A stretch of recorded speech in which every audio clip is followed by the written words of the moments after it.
নমস্কার বন্ধুরা, আমি সমর্পিতা পুরকাইত। আবারও একটা নতুন রেসিপিতে আপনাদের স্বাগত। চলুন, আজকে একটা অন্যরকম রেসিপি রয়েছে আপনাদের জন্য। আর রেসিপি আপনাদের কেমন লাগে বা কী ধরনের রেসিপি আপনারা দেখতে চান, আমি চেষ্টা করব দেয়ার, অবশ্যই জানাতে পারেন। চলুন রেসিপিতে যাই। ট্যাংরা মাছের একটা রেসিপি দেখাবো, তার জন্য লবণ হলুদ মেখে ট্যাংরা মাছগুলো ভেজে তুলে নিলাম। আর কী কী লাগছে চলুন বলে দিই। এখানে আমি টমেটো, আদা, রসুন, টমেটো একসঙ্গে পেস্ট করে নেব। তার সঙ্গে আর পেঁয়াজ দিয়ে দেব, আর দিয়ে দেব কাঁচা লঙ্কা। আর এর সঙ্গে আরও কয়েকটা জিনিস একেবারে পেস্ট করে নেব। এর মধ্যে আমি এইভাবে একবার বানিয়ে দেখবেন, দারুণ সুস্বাদু লাগে। আর সঙ্গে দিয়ে দেবো একটু বেশি পরিমাণে পোস্ত দিয়ে দিচ্ছি। পোস্ত বাটা দিয়ে, পোস্তটা একটু বেশি পরিমাণে দিলে বেশি ভালো হয়। ট্যাংরা মাছের একটা দারুণ টেস্টি রেসিপি আজকে শেয়ার করতে চলেছি বন্ধুরা। অবশ্যই পুরো ভিডিওটা এত দেখবেন। জিনিসের সঙ্গে পেস্ট করব, তাই কিন্তু এর মধ্যে আমি কাঁচা লঙ্কাও দিয়ে দেবো, সমস্ত একসঙ্গে এর সঙ্গে একটা কাঁচা লঙ্কা দিয়ে ভালো এবার করে সরাসরি রেসিপিতে চলুন। কড়া বসিয়ে দিয়েছি, কড়া গরম হয়ে গিয়েছে। আমি সরষের তেল দিয়ে দিচ্ছি। দারুণ তেলে একটা দারুণ সুস্বাদু একটা টেস্টি মাছের আইটেম আজকে শেয়ার করব, খুব টেস্টি হয়।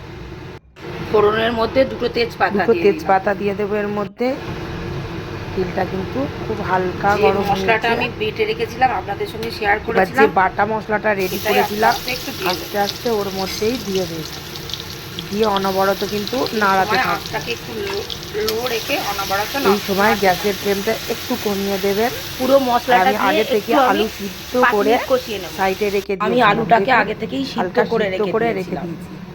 এই আলুগুলো আমি একে একে আমি গুঁড়ো মশলাগুলো অ্যাড করব। কাঁচা গন্ধটা চলে যাওয়ার পর তেল ছেড়ে দেবে, ততক্ষণ কষাতে হবে। সব আমার বাড়িতে বানানো। প্রথমে দিলাম ধনিয়া গুঁড়ো, তারপরে দিলাম জিরে গুঁড়ো, কাঁচা লঙ্কা বাটা দিয়েছি, আপনারা দেখেছেন। রেড চিলি, কালারের জন্য লঙ্কার গুঁড়ো, রেড চিলি যেটা কাশ্মীরি লঙ্কার গুঁড়ো দিয়ে ভালো করে আমি এটা মিক্স করে নেব।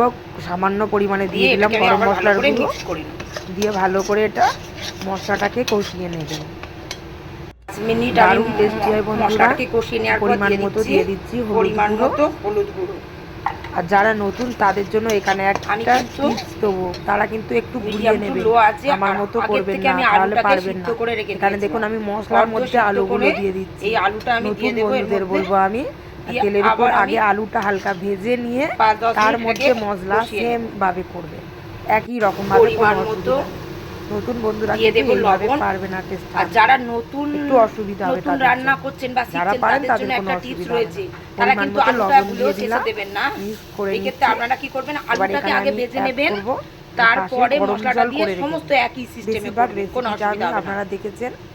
এবার এর মধ্যে আমি কিন্তু উষ্ণ গরম জল দিয়ে দেব। গরম করে রেডি করে রাখি, সেই গরম জলটাকে ভালো করে আমি কিন্তু অনেক সময় ধরে আলুটাকে কষিয়েছি। আপনারা কিন্তু আলুটা যারা নতুন তাদের জন্য মশলাটা রিপিট করছি, আলুটাকে আগে কষিয়ে নেবেন, না হলে কিন্তু এইভাবে বানাতে পারবেন না।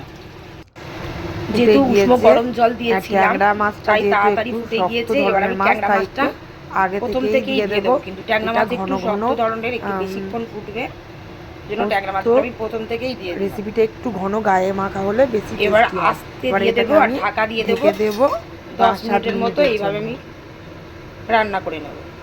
10 মিনিট পর আমি এটা খুলছি, দেখুন সিদ্ধ হয়ে এসেছে। খুলে দেখাচ্ছি, দেখুন বসে গিয়েছে, ঘন হয়ে গিয়েছে কতটা। এই পোস্তর ঝালের ক্ষেত্রে নতুন বন্ধুদেরকে বলছি, যারা নতুন রান্না শিখছেন, এইরকম অবস্থাতেই কিন্তু নামিয়ে নিতে হবে। কেমন হয়েছে অবশ্যই জানাবেন বন্ধুরা। ঠান্ডা হলে ভালো থাকবেন, সুস্থ থাকবেন, সাবধানে থাকবেন। এবার একটু লবণটা চেখে আজকের এই রেসিপি কেমন হলো অবশ্যই জানাবেন, কেমন লাগলো অবশ্যই জানাবেন। একটু মিষ্টি অ্যাড করে দিচ্ছি, আপনারা চাইলে এটা চিনি ব্যবহার করতে পারেন। আপনারা এই জায়গায় চিনি ব্যবহার করতে পারেন। এবার আমি এটাকে নামিয়ে নেব। দেখুন এটা কিন্তু গুড়ের ব্যবহার একদম বসে যাবে, তাই একটু গুড় দিয়ে দিলাম। রেডি হয়ে গেছে, রেডি হয়ে গেছে পোস্ত ট্যাংরার ঝাল। কেমন হয়েছে বন্ধুরা অবশ্যই জানাবেন। ভালো থাকবেন, সুস্থ থাকবেন, সাবধানে থাকবেন। ট্যাংরা মাছ দিয়ে পোস্ত দিয়ে দারুণ টেস্টি একটা রেসিপিটা।